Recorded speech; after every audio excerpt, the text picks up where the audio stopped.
કાંઠાથી મહત્વપૂર્ણ સમાચાર સીઆઈડી ક્રાઇમની સતત ત્રીજા દિવસે તપાસ હાથ ધરવામાં આવી। હિંમતનગરમાં બીઝેડ ગ્રુપના કૌભાંડને લઈને તપાસનો ધમધમાટ થયો છે।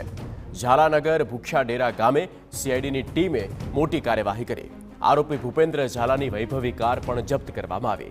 સીઆઈડીની ટીમે કાર સીઝ કરી અને હાથમાં સર્ચ ઓપરેશન હાથ ધર્યું છે। 6000 કરોડના કૌભાંડી ભાજપ નેતા ભૂપેન્દ્ર ઝાલાનો પાપનો ગળો ફૂટ્યો છે।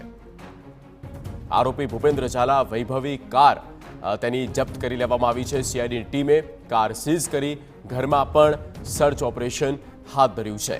સાબરકાંઠા સીઆઈડી ક્રાઇમની સતત આજે ત્રીજો દિવસ અને તપાસ અને આગળ વધારવામાં આવી છે। અનેકો વૈભવી કાર તેની પોર્શ કાર હતી અને તે કારનો પણ એક રીતે કબજો લઈ લેવામાં આવ્યો છે।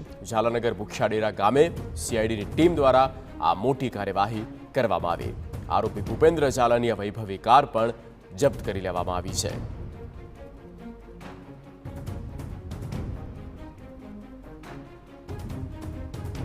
વૈભવી કારનો શોખીન ભૂપેન્દ્ર ઝાલા અને જે કરોડોની કાર લઈને ફરતો હતો। સીઆઈડી ક્રાઇમની આ ત્રીજા દિવસની કાર્યવાહીમાં અનેક જગ્યા પર તપાસ કરવામાં આવી। આ વૈભવી કારનો પણ કબજો લેવામાં આવ્યો છે। કાર જપ્ત કરી લેવામાં આવી છે।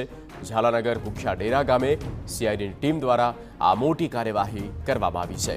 ભૂપેન્દ્ર ઝાલા કે જે તેની વૈભવી કાર એક નહીં પણ અનેકો કાર હતી, એ તમામ કાર જપ્ત કરવામાં આવી છે।